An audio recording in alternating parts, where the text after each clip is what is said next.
اعوذ میں پناہ میں آتا ہوں باللہ اللہ تعالیٰ کی من الشیطان الرجیم شین کے اوپر شد ہے من الشیطان الرجیم شیطان مردود سے اعوذ کا معنی ہے میں پناہ میں آتا ہوں یا میں پناہ حاصل کرتا ہوں باللہ اللہ تعالیٰ کی من کا معنی ہے سے الشیطان شیطان الرجیم مردود الرجیم مردود تو میں پناہ میں آتا ہوں اللہ تعالیٰ کی شیطان مردود سے اور بسا اوقات بعض جگہ ترجمہ یوں بھی لکھا ہوتا ہے میں پناہ میں آتا ہوں اللہ تعالیٰ کی شیطان مردود کے شر سے یہ بھی غلط نہیں ہے یہ بھی صحیح ہے کیونکہ شیطان مردود سے اللہ کی پناہ میں آنا اس کا مطلب ہے شیطان کے شروں سے اللہ تعالیٰ کی پناہ میں آنا اعوذ باللہ اس کو کہتے ہیں تعوذ تعوذ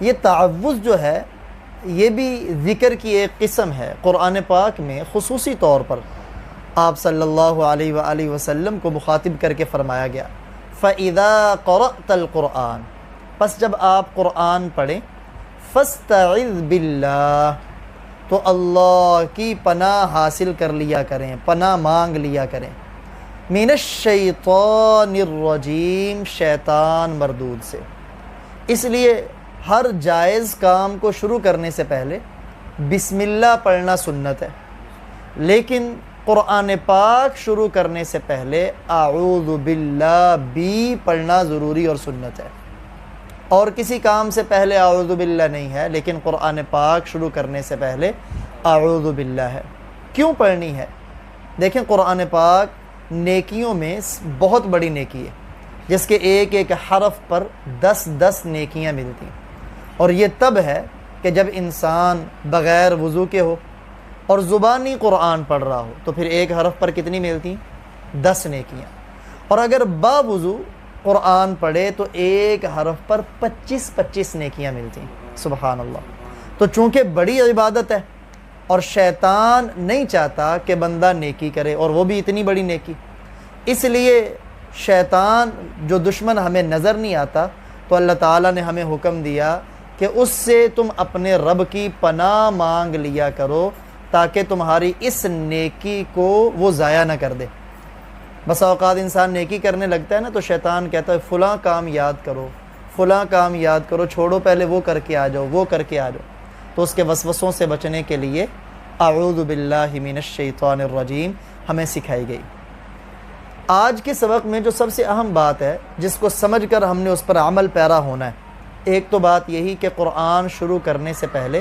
اعوذ باللہ یہ پڑھنا ضروری یہ پڑھنا سنت یہ ہم نے پڑھنی دوسری بات یہ کہ یہ جو اعوذ باللہ من الشیطان الرجیم ہے یہ بھی ذکر ہے اللہ تعالیٰ کا ذکر ہے اللہ تعالیٰ کا ذکر اللہ تعالیٰ خود قرآن پاک میں فرماتے ہیں فَاذْكُرُونِي أَذْكُرْكُمْ پس تم مجھے یاد کرو میں تمہیں یاد کروں گا سبحان اللہ ہمارے استاذ محترم ولی کامل صوفی محمد سرور صاحب رحمہ اللہ تعالی مفتی حسن صاحب کے بھی پیر و مرشد تھے انتقال فرما گئے اللہ ان کی قبر پر کروڑوں رحمتیں نازل فرمائے وہ ایک شعر کہا کرتے تھے ایک آن بھی رحمان سے غافل نہ چلو تم ایک آن بھی رحمان سے غافل نہ چلو تم شاید کہ توجہ کرے اور سوئے رہو تم وہ فرمایا کرتے تھے ذکر کے جو فضائل ہیں نا باقی فضائل اپنی جگہ پر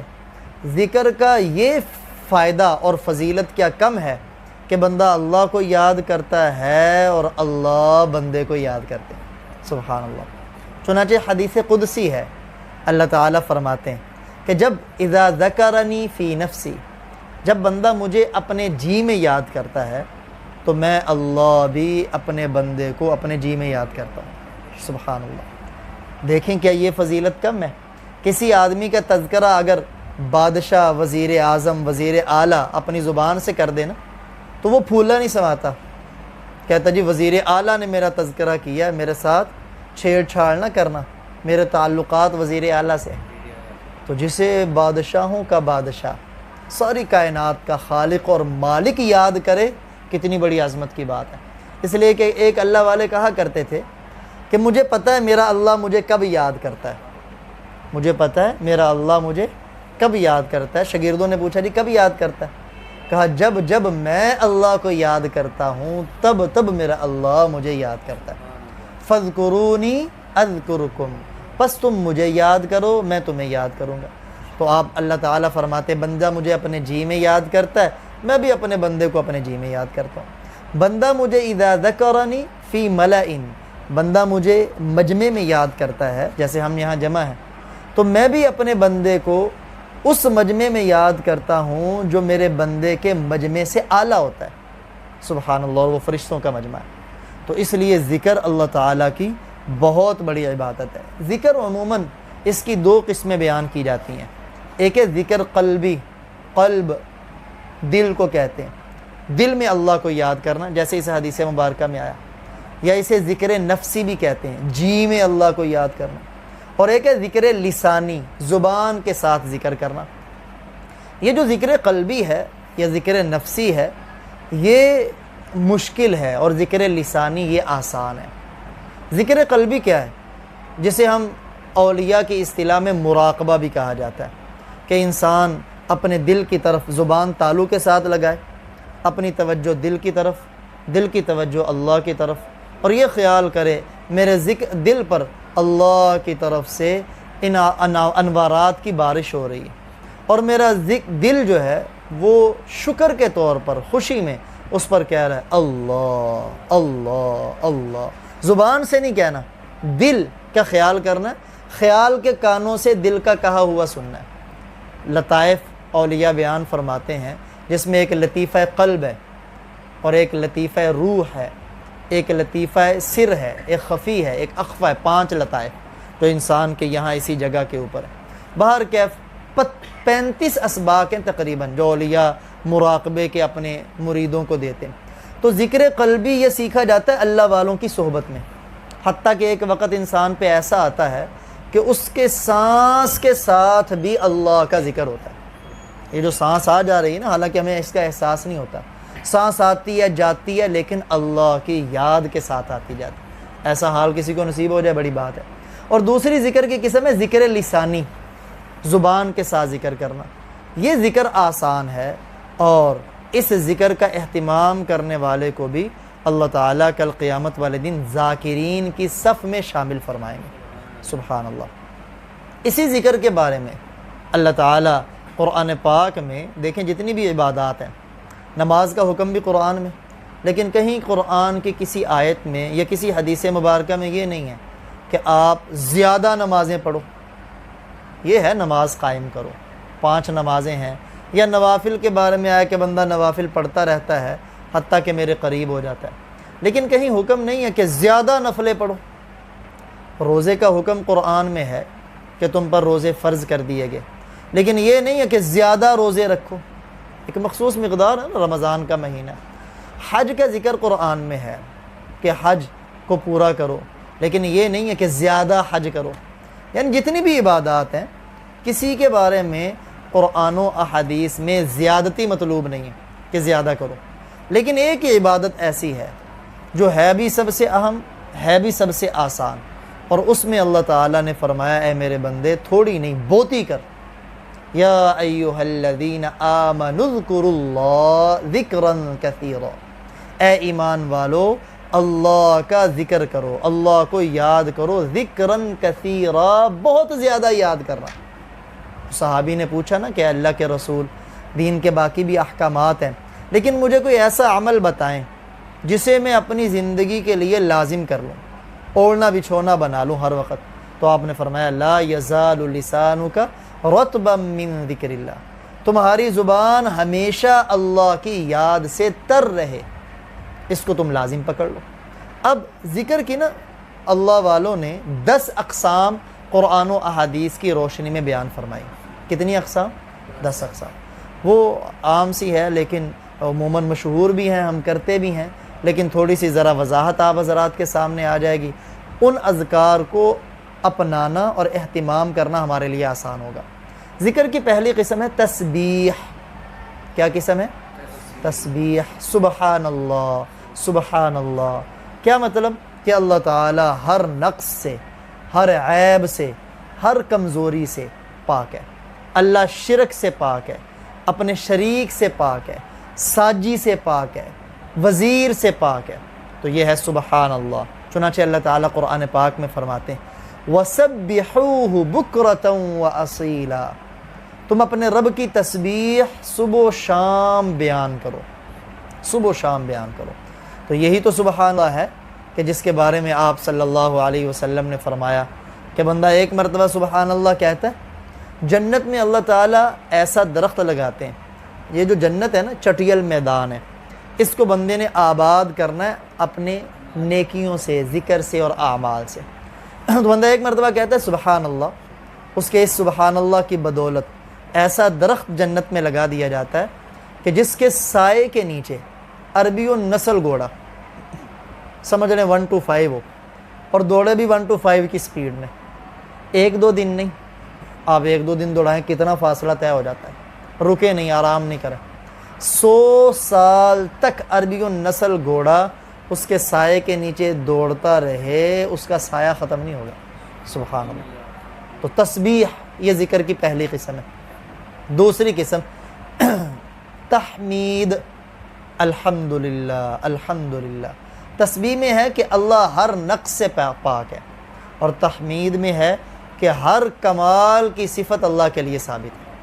یعنی تمام تعریفیں اللہ کے لیے ہیں، یعنی جتنی بھی کمال کی صفات ہیں نا وہ اللہ کے لیے ثابت ہے. الحمدللہ. جیسے دیکھیں ہم نماز کا آغاز کرتے ہیں نا تو پہلے تسبیح ہے سبحانک اللہم، اور پھر الحمدللہ رب العالمین، یہ تحمید ہے، الحمدللہ کہنا ہے. تو اسی طرح رکوع سے جب اٹھتے ہیں سمع اللہ لمن حمیدہ، اور آگے کیا کہتے ہیں ربنا لک الحمد، اے ہمارے رب تمام تعریفیں تیرے لیے. اور تیسری قسم ہے تکبیر. اللہ اکبر اللہ اکبر. یعنی کیا مطلب؟ بندہ اپنی کمزوری کو جب دیکھتا ہے نا، اپنے رب کی بڑائی کو دیکھتا ہے، تو پھر اپنی زبان سے کہتا ہے اللہ اکبر. اس لیے نماز میں ہر حرکت ہر حالت جو تبدیل ہوتی ہے، دوسری حالت میں جانے سے پہلے کہا جاتا ہے اللہ اکبر. سوائے رکوع سے جب بندہ قومے میں آتا ہے وہاں سمع اللہ لمن حمیدہ ہے، باقی تمام میں اللہ اکبر. ان اقسام ہیں. چوتھی قسم ہے ذکر کی تحلیل. کیا قسم ہے جی؟ تحلیل. تحلیل کہتے ہیں لا الہ الا اللہ لا الہ الا اللہ لا الہ الا، اسے کہتے ہیں تحلیل. اور حدیث مبارکہ میں ہے افضل الذکر لا الہ الا اللہ. سب سے افضل ذکر وہ لا الہ الا اللہ ہے. سب سے افضل ذکر اللہ اکبر. سلطان بہو رحمہ اللہ بھی فرماتے ہیں نفی اسبات دا پانی ملیا ہر رگے ہر جائی ہو. یعنی یہ جو نفی اسبات ہے نا، لا الہ الا اللہ، ہر باطل معبود کی نفی ہے اور اللہ کی توحید کا اقرار ہے. آپ صلی اللہ علیہ وآلہ وسلم نے فرمایا جددوا ایمانکم، اے میرے صحابہ اپنے ایمان کو تازہ کرتے رہا کرو. صحابہ کرام نے عرض کیا اللہ کے رسول اپنے ایمان کو تازہ کیسے کریں؟ فرمایا لا الہ الا اللہ کو کثرت سے پڑھتے رہا کرو. اس لیے ہم بھی کوشش کریں سونے سے پہلے بھی اس کلمہ کو، اور آپ صلی اللہ علیہ وسلم نے فرمایا جو اس کلمہ کو اخلاص سے پڑھے وہ جنت میں داخل ہوگا. صحابہ نے عرض کیا اللہ کے رسول اخلاص کیا ہے؟ تو آپ نے فرمایا اس کے حلال کو حلال جانے اور اس کے حرام کو حرام جانے، یہ اس کلمے کا اخلاص ہے. تو کم از کم دیکھیں 100 سالہ کافر ہو وہ بھی اگر اس کلمے کو پڑھ لے تو اللہ 100 سال کے کفر والے گناہوں کو معاف فرما دیتے ہیں.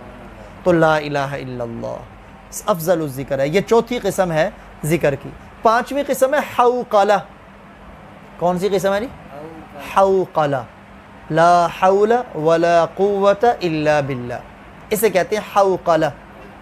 اس کا معنی کیا ہے؟ لا حول کہ گناہ سے بچنے کی طاقت، ولا قوہ اور نیکی کرنے کی قوت، الا باللہ وہ اللہ کی طرف سے ہی ہے. یعنی نہ ہمارے اندر گناہ سے بچنے کی طاقت ہے نہ نیکی کرنے کی طاقت ہے مگر اللہ کی توفیق کے ساتھ۔ جب اللہ کی توفیق ہوگی تو پھر، اور یہ جو لا حول ولا قوت الا باللہ ہے نا، آپ صلی اللہ علیہ وآلہ وسلم نے فرمایا جو معراج پہ آپ کو تحفے ملے نا، تو ان تحفوں میں یعنی عرش کے نیچے جو خزانہ ہے، آپ نے فرمایا لا حول ولا قوت الا باللہ، یہ عرش کے نیچے خزانوں میں سے اللہ تعالیٰ نے مجھے عطا فرمایا۔ اس لیے جب بھی کوئی پریشانی کوئی گناہ میں مبتلا ہونے کا ہو نا، اعوذ باللہ پڑھنے کے ساتھ لا حول ولا قوت الا باللہ بھی پڑھنی چاہیے۔ لا حول ولا، بندہ کہتا ہے نا وسوسے بڑے آتے ہیں، لا حول ولا قوت الا باللہ کہتے ہیں، گناہ سے بچا نہیں جا رہا تو لا حول ولا قوت الا باللہ۔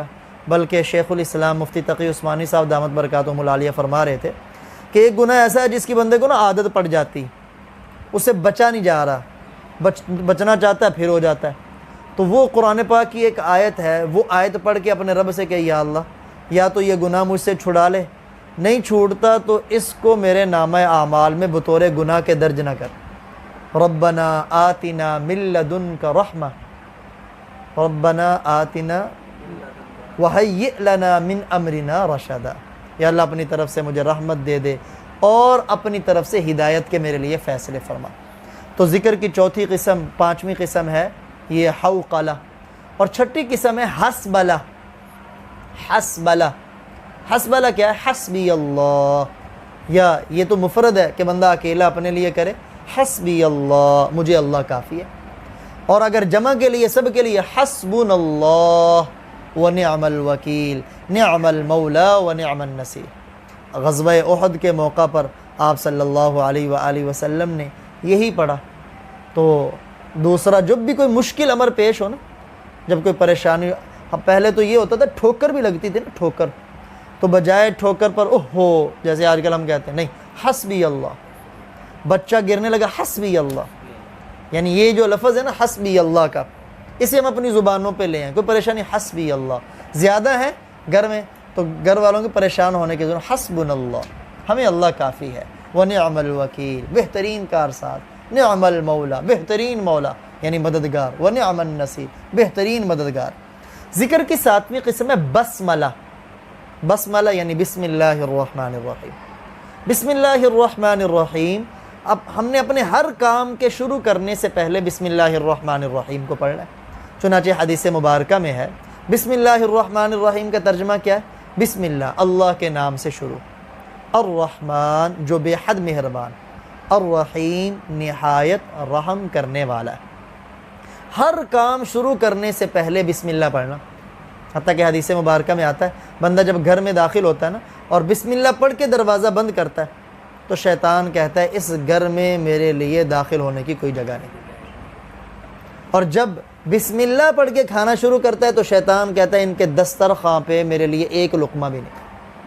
لیکن اگر ہم دروازہ بسم اللہ کے بغیر بند کریں، حالانکہ دیکھیں یہ چیزیں نظر نہیں آ رہی، لیکن اللہ کے پیارے نبی صلی اللہ علیہ وسلم نے فرمایا تو ہم نے ماننا، کیونکہ دین عقل پر نہیں ہے، جو اللہ اور اللہ کے رسول بتا دیں بس وہ دین۔ تو آپ نے فرمایا بسم اللہ پڑھی، دیکھیں پاور کتنی ہے کہ دروازہ آپ بغیر بسم اللہ کے لگاتے ہیں تو شیطان اندر جائے گا، بسم اللہ پڑھ کے لگائیں تو شیطان کے لیے بھی تالا ہے۔ آپ کھانا بسم اللہ پڑھ کے کھائیں تو شیطان کے لیے بھی تالا، بھوکا مر جائے گا شیطان سارا، یعنی آپ کے ساتھ جو لگا ہوا شیطان ہے کمزور پڑ جائے گا، پھر زیادہ گناہ کے اوپر ابھار نہیں سکے گا۔ تو اس لیے ذکر کی ساتویں قسم ہے بسم اللہ، بسملہ۔ تو آپ صلی اللہ علیہ وسلم نے فرمایا کل امر ذی بال، ہر صاحب شان کام جو ہے، اچھا کام، لم یبدأ بسم اللہ، جسے بسم اللہ سے شروع نہ کیا جائے، فہو اقطع، یا دوسری روایت میں فہو ابتر، وہ ایسا جیسے اس کی دم کٹی ہوئی ہے۔ جانور کی دم کٹ جائے نا، عیب ہے جانور میں، یعنی بے برکت ہے۔ دیکھیں نا جو دکانیں تالے کھلتے ہیں بغیر بسم اللہ کے، دکان پہ بندہ جاتا ہے بغیر بسم اللہ کے، گاہک کو سودا دیتا ہے بغیر بسم اللہ کے، پیسے گنتا ہے بغیر بسم اللہ، کہاں برکتیں آئیں گی؟ ہر کام سے پہلے بسم اللہ، حتیٰ کہ کتاب کھولیں بسم اللہ، بند کریں بسم اللہ، جوتا اتاریں بسم اللہ، پہنیں بسم اللہ، قمیض اتاریں، باقی دعائیں اپنی جگہ پر، لیکن بسم اللہ ہماری زبان کی نوک پہ آئے۔ وہ ہمارے بڑے جو ہے نا، عموماً بزرگ جو گزرے وہ کہتے ہیں اللہ دی برکت دے نال، وہ کہتے ہوتے تھے۔ تو بسم اللہ کا ایک ترجمہ تو یہ ہے نا کہ اللہ دے نا، اور ایک ترجمہ یہی اسم کا ایک ترجمہ برکت بھی ہے، اللہ دی برکت نال. تو یہ بسم اللہ کا ترجمہ ہی تھا جس کو وہ بار بار اردو میں کہتے تھے. تو اگر ہم بسم اللہ نے تو یہ بھی کہہ سکتے ہیں اللہ کے نام کے ساتھ، لیکن بسم اللہ کے اندر اپنی نورانیت. تو ذکر کی 7ویں قسم ہے بسم اللہ، جیسے اقرأ بسم ربک الذی خلق، بسم اللہ ہی ہے نا، اپنے رب کے نام کے ساتھ پڑھ. تو جو بھی ہم کام شروع کریں گے، بسم اللہ، ہم کھانے لگیں تو اس وقت بسم اللہ پڑھیں گے تو ترجمہ ہے اللہ کے نام سے کھاتا ہوں. جب ہم پانی پئیں گے بسم اللہ پڑھیں گے تو اس کا مطلب ہے اللہ کے نام کے ساتھ پیتا ہوں. جب ہم بستر بچھائیں گے بسم اللہ پڑھ کے تو اس کا معنی اللہ کے نام کے ساتھ بستر بچھاتا ہوں. لپیٹیں گے تو اس کا مطلب ہے اللہ کے نام کے ساتھ بستر لپیٹتا ہوں. مشرکین بتوں کے نام لیتے تھے، لات، عزا اور منات کا. تو اللہ کے پیارے نبی صلی اللہ علیہ وسلم نے اپنی امت کو بتلایا تم اپنے رب کے نام کے ساتھ شروع کرو. سبحان اللہ. تو یہ مشرکوں کے مقابلے میں ہمیں ملا ہے، ہم موحد ہیں، تو ہم نے اپنے اللہ کے نام کے ساتھ ہر کام کو انشاءاللہ شروع کرنا ہے. 8ویں ذکر کی قسم ہے استعانت. استعانت یعنی اللہ سے مدد مانگنا. جیسے قرآن پاک کی سورہ فاتحہ ہی میں ہے نا، ایاک نعبد و ایاک نستعین، ہم تیری ہی عبادت کرتے ہیں اور تجھ ہی سے مدد مانگتے ہیں. اپنے ہر کام میں مددگار صرف اور صرف اللہ ہے. اللہ قرآن میں فرماتے ہیں وَمَن نَصْرُ إِلَّا مِنْ عِنْدِ اللَّهِ. نصر عربی میں مدد کو کہتے ہیں. ما اور اللہ، ما اور اللہ اور لا اور اللہ، یہ دو لفظ ہیں، دو لفظ ما اللہ لا اللہ. انہیں عربی میں کہتے ہیں کلمہ حصر. اور اسی طرح انما کا کلمہ حصر کا مطلب کیا کہ ایک چیز کو دوسری چیز میں بند کر دینا. تو یہاں کیا کہا گیا کہ مدد اللہ میں بند ہے، اللہ کے سوا کوئی مددگار نہیں. تو جب اللہ کے سوا کوئی مددگار نہیں ہے تو اپنے ہر معاملے میں ہم اپنے رب سے مدد مانگیں. تو یہ بھی ذکر ہے. اور ذکر کی 9ویں قسم ہے تبارک. ذکر کی 9ویں قسم کیا ہے؟ تبارک. جیسے آتا ہے نا سورہ ملک میں تبارک الذی بیدہ الملک، برکت والی ہے وہ ذات جس کے قبضہ قدرت میں بادشاہی ہے. اور قرآن پاک میں اور فتبارک اللہ احسن الخالقین، برکت والا ہے اللہ اور سب سے عمدہ پیدا کرنے والا. تبارک الذی نزل الفرقان علی عبدہ، برکت والی ہے وہ ذات جس نے قرآن اپنے بندے پر نازل کیا. یہ ایک لفظ آپ یاد کر لیں، بارک اللہ. کیا لفظ؟ بارک اللہ. جب بھی کوئی آپ اچھی چیز دیکھیں نا، کسی آدمی کو خوش دیکھیں تو اسے کہیں بارک اللہ، اللہ برکت دے. ایسا پیارا لفظ ہے. عربوں کے ہاں نا، عربوں کے ہاں جیسے ہم کہتے ہیں واہ واہ، تو عرب والے بجائے واہ واہ کہتے ہیں بارک اللہ بارک اللہ. یہ ہماری زبان پہ چھوٹے چھوٹے بچے کو سکھا دیں. یعنی گھر میں کھانا پکایا، اچھا بارک اللہ ماشاء اللہ. تو یہ لفظ کتنے پیارے ہیں اللہ تعالیٰ کو. تو اس سے پھر نظر بد بھی نہیں لگتی اور اللہ تعالیٰ اگلے بندے کو اس نعمت میں برکت بھی عطا فرماتے ہیں. تو یہ بھی ذکر ہے، ہماری زبان پہ رہے. 10ویں قسم ذکر کی یہی تعوذ ہے، اعوذ باللہ من الشیطان الرجیم پڑھنا. تو یہ سارے کے سارے ذکر ہیں. تو بہرکیف تعوذ جو ہے اس لیے پڑھا جا رہا ہے کہ قرآن پاک چونکہ بہت بڑی نیکی ہے، ایک ایک حرف پر باوضو پڑھنے پر 25 نیکی ہیں. تو اب شیطان تو ورغلائے گا نہ پڑھے بندہ.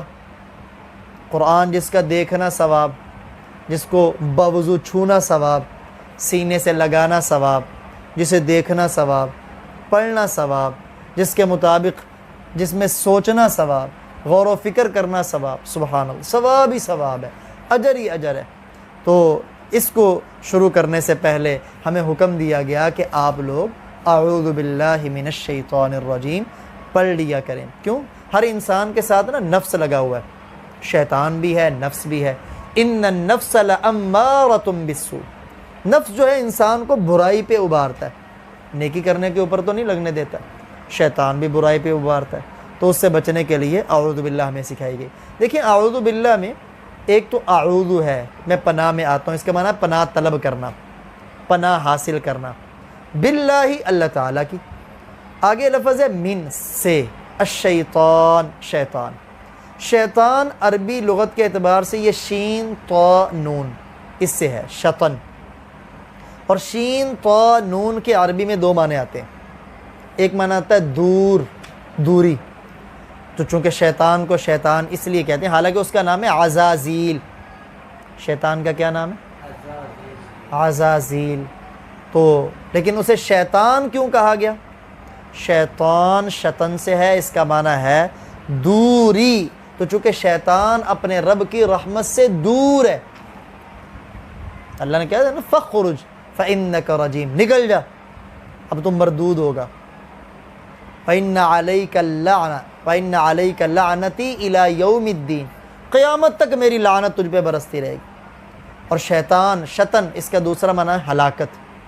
تو شیطان بھی چونکہ آدم علیہ السلام کو حکم ہوا تھا کہ تم سجدہ کرو آدم علیہ السلام، نہیں کیا اس نے، تو یہ ہلاک اور تباہ و برباد ہوا. اس لیے شیطان کو کہا جاتا ہے شیطان. آپ صلی اللہ علیہ وآلہ وسلم پر غار حرا میں جو سب سے پہلی وحی نازل ہوئی، آپ حضرات جانتے ہیں سورہ علق کی ابتدائی 5 آیات ہیں.